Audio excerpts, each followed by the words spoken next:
Romains, chapitre 1.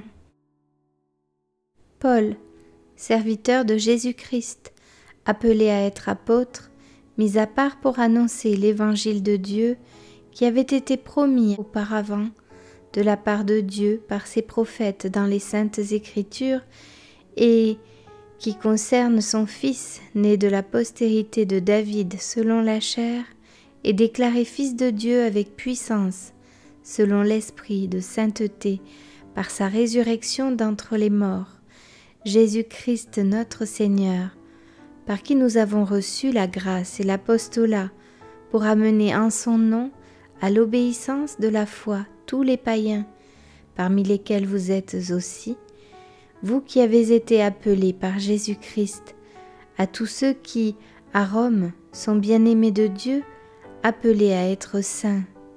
Que la grâce et la paix vous soient données de la part de Dieu notre Père et du Seigneur Jésus-Christ.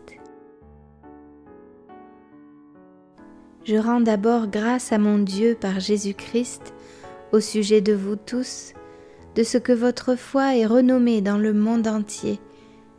Dieu que je sers en mon esprit dans l'évangile de son Fils, m'est témoin que je fais sans cesse mention de vous, demandant continuellement dans mes prières d'avoir enfin par sa volonté le bonheur d'aller vers vous.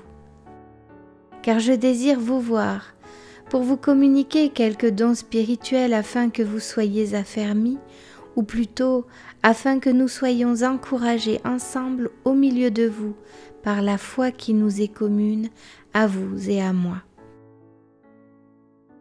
Je ne veux pas vous laisser ignorer, frères, que j'ai souvent formé le projet d'aller vous voir afin de recueillir quelques fruits parmi vous, comme parmi les autres nations, mais j'en ai été empêché jusqu'ici.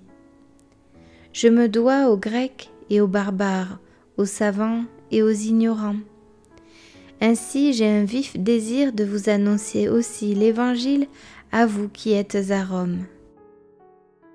Car je n'ai point honte de l'Évangile, c'est une puissance de Dieu pour le salut de quiconque croit, du juif premièrement, puis du grec, parce qu'en lui est révélée la justice de Dieu par la foi et pour la foi, selon qu'il est écrit, le juste vivra par la foi. La colère de Dieu se révèle du ciel contre toute impiété et toute injustice des hommes qui retiennent injustement la vérité captive, car ce qu'on peut connaître de Dieu est manifeste pour eux, Dieu le leur ayant fait connaître. En effet, les perfections invisibles de Dieu, sa puissance éternelle et sa divinité se voient comme à l'œil depuis la création du monde. Quand on les considère dans ses ouvrages, ils sont donc inexcusables puisqu'ayant connu Dieu, ils ne l'ont point glorifié comme Dieu et ne lui ont point rendu grâce. Mais ils se sont égarés dans leurs pensées et leur cœur sans intelligence a été plongé dans les ténèbres. Se vantant d'être sages, ils sont devenus fous. Et ils ont changé la gloire du Dieu incorruptible en image représentant l'homme corruptible, des oiseaux, des quadrupèdes et des reptiles. C'est pourquoi Dieu les a livrés à l'impureté selon les convoitises de leur cœur, en sorte qu'ils déshonorent eux-mêmes leur propre corps, eux qui ont changé la vérité de Dieu en mensonge et qui ont adoré et servi la créature au lieu du Créateur, qui est béni éternellement. Amen. C'est pourquoi Dieu les a livrés à des passions infâmes, car leurs femmes ont changé l'usage naturel en celui qui est contre nature, et de même les hommes, abandonnant l'usage naturel de la femme, se sont enflammés dans leurs désirs les uns pour les autres, commettant homme avec homme des choses infâmes, et recevant en eux-mêmes le salaire que méritait leur égarement. Comme ils ne se sont pas souciés de connaître Dieu, Dieu les a livrés à leur sens réprouvé pour commettre des choses indignes, étant remplis de toute espèce d'injustice, de méchanceté, de cupidité, de malice, pleins d'envie, de meurtre, de querelles, de ruse, de malignité, rapporteur médisant, impie, arrogant, hautain, fanfaron, ingénieux au mal, rebelles à leurs parents, dépourvus d'intelligence, de loyauté, d'affection naturelle, de miséricorde. Et bien qu'ils connaissent le jugement de Dieu, déclarant dignes de mort ceux qui commettent de telles choses, non seulement ils les font, mais ils approuvent ceux qui les font.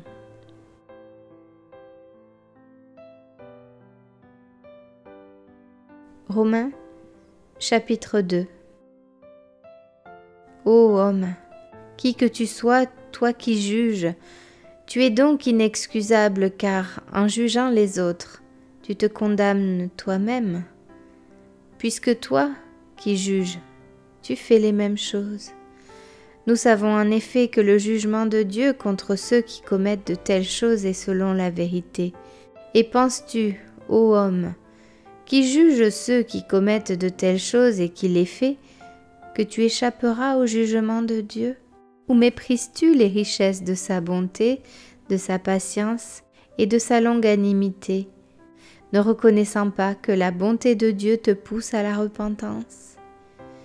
Mais par ton endurcissement et par ton cœur impénitent, tu t'amasses un trésor de colère pour le jour de la colère et de la manifestation du juste jugement de Dieu qui rendra chacun selon ses œuvres, réservant la vie éternelle à ceux qui par la persévérance à bien faire cherchent l'honneur, la gloire et l'immortalité, mais l'irritation et la colère à ceux qui par esprit de dispute sont rebelles à la vérité et obéissent à l'injustice. Tribulation et angoisse sur toute âme d'homme qui fait le mal, sur le juif premièrement, puis sur le grec. Gloire, honneur et paix pour quiconque fait le bien, pour le juif premièrement, puis pour le grec. Car devant Dieu il n'y a point d'acception de personne.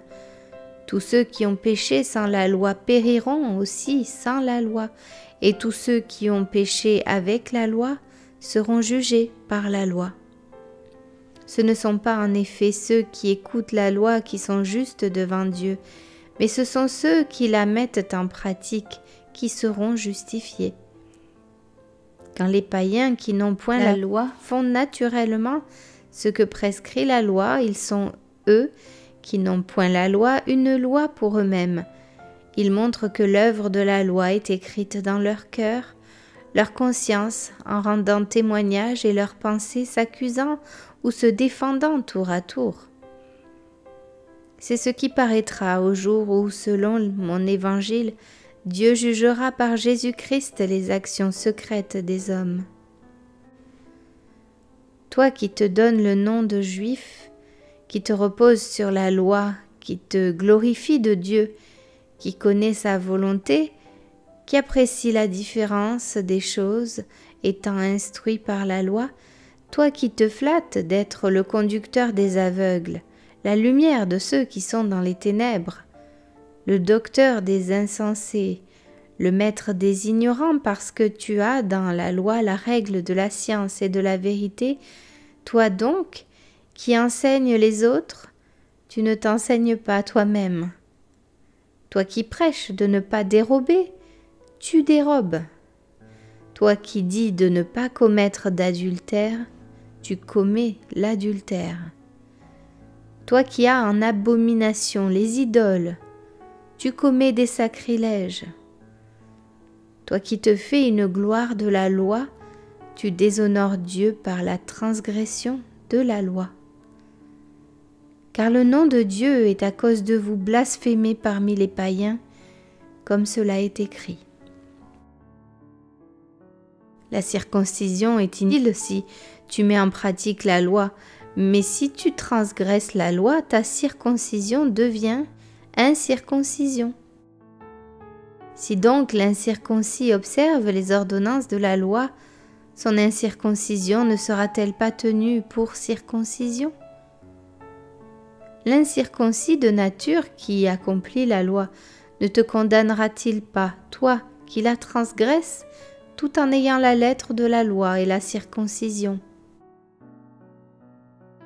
Le juif, ce n'est pas celui qui en a les dehors, et la circoncision, ce n'est pas celle qui est visible dans la chair. Mais le juif, c'est celui qui l'est intérieurement, et la circoncision, c'est celle du cœur, selon l'esprit et non selon la lettre. La louange de ce juif ne vient pas des hommes, mais de Dieu.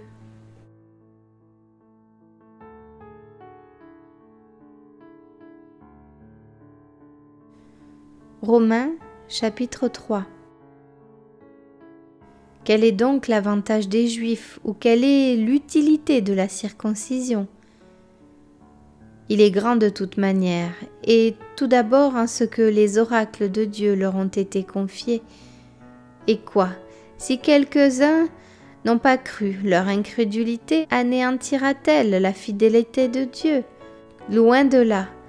Que Dieu, au contraire, soit reconnu pour vrai et tout homme pour menteur selon qu'il est écrit, afin que tu sois trouvé juste dans tes paroles et que tu triomphes lorsqu'on te juge. Mais si notre injustice établit la justice de Dieu, que dirons-nous? Dieu est-il injuste quand il déchaîne sa colère? Je parle à la manière des hommes. Loin de là. Autrement, comment Dieu jugerait-il le monde? Et si par mon mensonge, la vérité de Dieu éclate davantage pour sa gloire, pourquoi suis-je moi-même encore jugé comme pécheur? Et pourquoi ne ferions-nous pas le mal afin qu'il en arrive du bien, comme quelques-uns qui nous calomnient prétendent que nous le disons? La condamnation de ces gens est juste. Quoi donc? Sommes-nous plus excellents? Nullement, car nous avons déjà prouvé que tous, juifs et grecs, sont sous l'empire du péché, selon qu'il est écrit, « Il n'y a point de juste, pas même un seul. Nul n'est intelligent, nul ne cherche Dieu. Tous sont égarés, tous sont pervertis. Il n'en est aucun qui fasse le bien, pas même un seul. Leur gosier est un sépulcre ouvert. Ils se servent de leur langue pour tromper. Ils ont sous leurs lèvres un venin d'aspic. Leur bouche est pleine de malédiction et d'amertume. Ils ont les pieds légers pour répandre le sang. La destruction et le malheur sont leur route. Ils ne connaissent pas le chemin de la paix. La crainte de Dieu n'est pas devant leurs yeux. Or, nous savons que tout ce que dit la loi, elle le dit à ceux qui sont sous la loi, afin que toute bouche soit fermée et que tout le monde soit reconnu coupable devant Dieu. Car nul ne sera justifié devant lui par les œuvres de la loi, puisque c'est par la loi que vient la connaissance du péché. Mais maintenant, sans la loi, est manifestée la justice de Dieu à laquelle rendent témoignage la loi et les prophètes, justice de Dieu par la foi en Jésus-Christ pour tous ceux qui croient. Il n'y a point de distinction, car tous sont péchés et sont privés de la gloire de Dieu, et ils sont gratuitement justifiés par sa grâce, par le moyen de la rédemption qui est en Jésus-Christ. C'est lui que Dieu a destiné par son sang à être pour ceux qui croiraient victime propitiatoire, afin de montrer sa justice, parce qu'il avait laissé impunis les péchés commis auparavant, au temps de sa patience, afin, dis-je, de montrer sa justice dans le temps présent, de manière à être juste tout en justifiant celui qui a la foi en Jésus. Où donc est le sujet de se glorifier? Il est exclu. Par quelle loi? Par la loi des œuvres? Non, mais par la loi de la foi, car nous pensons que l'homme est justifié par la foi sans les œuvres de la loi. Ou bien Dieu est-il seulement le Dieu des Juifs? Ne l'est-il pas aussi des païens?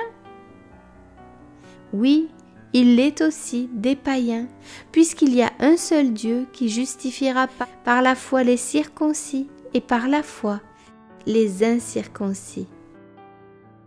Anéantissons-nous donc la loi par la foi? Loin de là. Au contraire, nous confirmons la loi.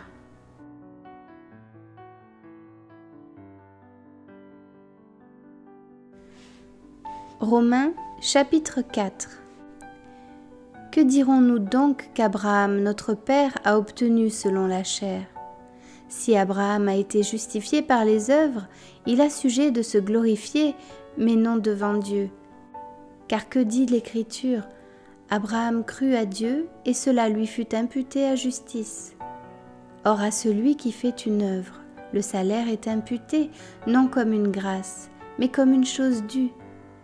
Et à celui qui ne fait point d'œuvre, mais qui croit, en celui qui justifie l'impie, sa foi lui est imputée à justice. De même, David exprime le bonheur de l'homme à qui Dieu impute la justice sans les œuvres. Heureux ceux dont les iniquités sont pardonnées et dont les péchés sont couverts.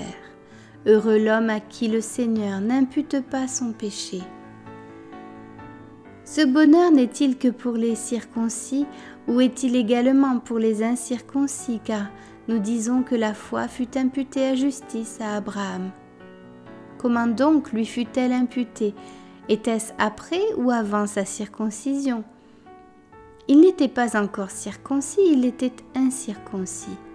Et il reçut le signe de la circoncision comme sceau de la justice qu'il avait obtenu par la foi quand il était incirconcis, afin d'être le père de tous les incirconcis qui croient, pour que la justice leur fût aussi imputée, et le père des circoncis, qui ne sont pas seulement circoncis, mais encore qui marchent sur les traces de la foi de notre père Abraham quand il était incirconcis.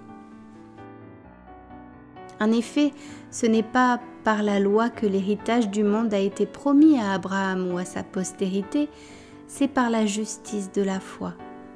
Car si les héritiers le sont par la loi est vaine, et la promesse est anéantie parce que la loi produit la colère, et que là où il n'y a point de loi, il n'y a point non plus de transgression.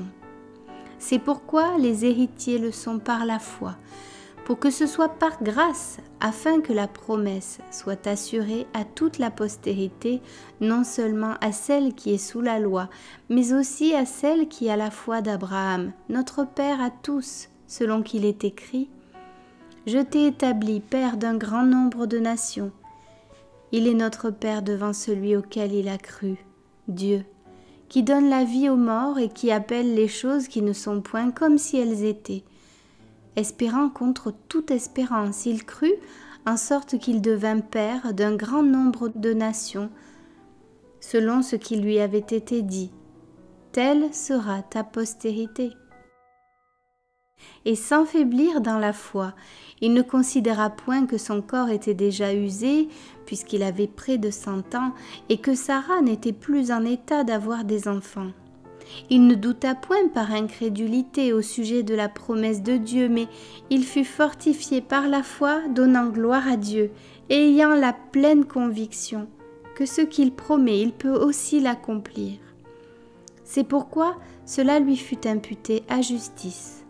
Mais ce n'est pas à cause de lui seul qu'il est écrit que cela lui fut imputé, c'est encore à cause de nous, à qui cela sera imputé, à nous qui croyons en celui qui a ressuscité des morts, Jésus notre Seigneur, lequel a été livré pour nos offenses et est ressuscité pour notre justification. Romains chapitre 5. Étant donc justifiés par la foi, nous avons la paix avec Dieu par notre Seigneur Jésus-Christ, à qui nous devons d'avoir eu par la foi accès à cette grâce, dans laquelle nous demeurons fermes, et nous nous glorifions dans l'espérance de la gloire de Dieu.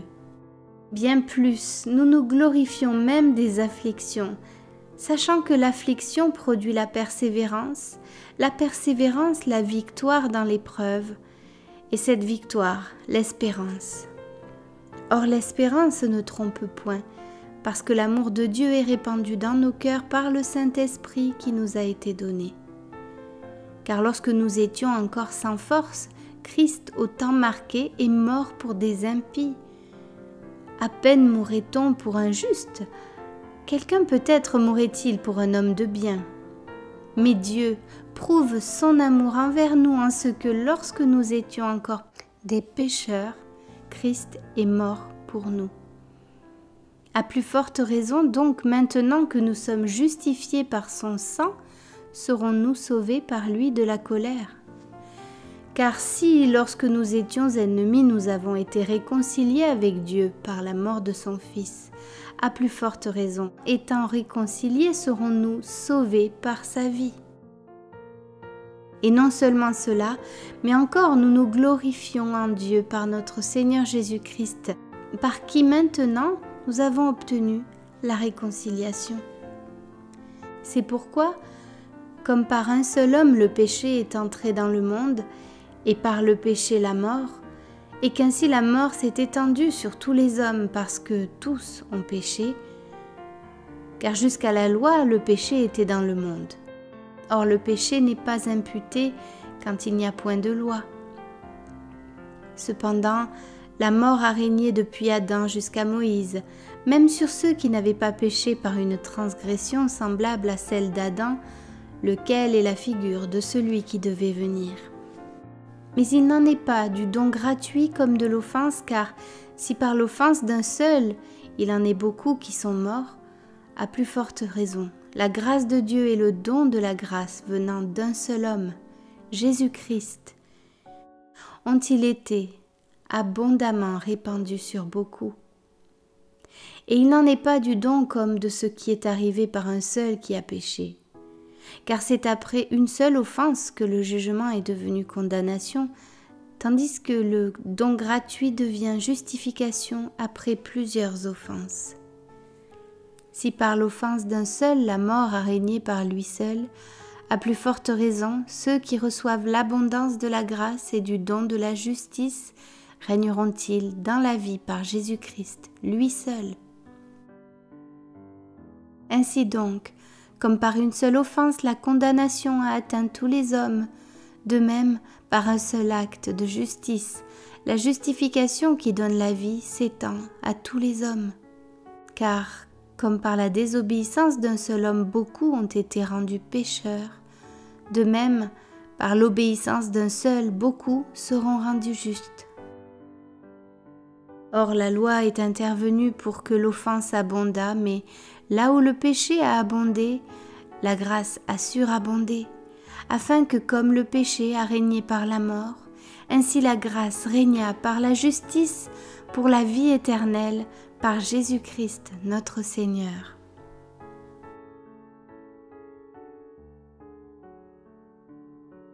Romains, chapitre 6. Que dirons-nous donc? Demeurerions-nous dans le péché afin que la grâce abonde? Loin de là. Nous qui sommes morts au péché, comment vivrions-nous encore dans le péché? Ignorez-vous que nous tous qui avons été baptisés en Jésus-Christ, c'est en sa mort que nous avons été baptisés. Nous avons donc été ensevelis avec lui par le baptême en sa mort, afin que, comme Christ est ressuscité des morts par la gloire du Père, de même, nous aussi nous marchions en nouveauté de vie. En effet, si nous sommes devenus une même plante avec lui par la conformité à sa mort, nous le serons aussi par la conformité à sa résurrection, sachant que notre vieil homme a été crucifié avec lui, afin que le corps du péché fût détruit, pour que nous ne soyons plus esclaves du péché, car celui qui est mort est libre du péché. Or, si nous sommes morts avec Christ, nous croyons que nous vivrons aussi avec lui, sachant que Christ, ressuscité des morts, ne meurt plus. La mort n'a plus de pouvoir sur lui. Car il est mort et c'est pour le péché qu'il est mort une fois pour toutes. Il est revenu à la vie et c'est pour Dieu qu'il vit. Ainsi, vous-même, regardez-vous comme morts au péché et comme vivants pour Dieu en Jésus-Christ. Que le péché ne règne donc point dans votre corps mortel et n'obéissez pas à ses convoitises. Ne livrez pas vos membres au péché comme des instruments d'iniquité, mais donnez-vous vous-même à Dieu comme étant vivants de mort que vous étiez, et offrez à Dieu vos membres comme des instruments de justice. Car le péché n'aura point de pouvoir sur vous, puisque vous êtes non sous la loi, mais sous la grâce. Quoi donc, pécherions-nous parce que nous sommes non sous la loi, mais sous la grâce? Loin de là. Ne savez-vous pas qu'en vous livrant à quelqu'un comme esclave pour lui obéir, vous êtes esclave de celui à qui vous obéissez, soit du péché qui conduit à la mort, soit de l'obéissance qui conduit à la justice. Mais grâce soit rendue à Dieu de ce que, après avoir été esclave du péché, vous avez obéi de cœur à la règle de doctrine dans laquelle vous avez été instruits. Ayant été affranchis du péché, vous êtes devenus esclaves de la justice.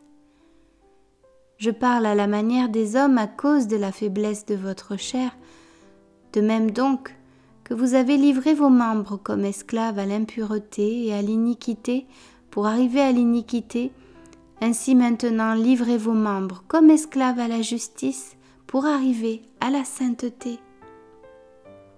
Car lorsque vous étiez esclaves du péché, vous étiez libres à l'égard de la justice. Quels fruits portiez-vous alors? Des fruits dont vous rougissez aujourd'hui. Car la fin de ces choses, c'est la mort. Mais maintenant, étant affranchis du péché et devenus esclaves de Dieu, vous avez pour fruit la sainteté et pour fin la vie éternelle. Car le salaire du péché, c'est la mort. Mais le don gratuit de Dieu, c'est la vie éternelle en Jésus-Christ, notre Seigneur.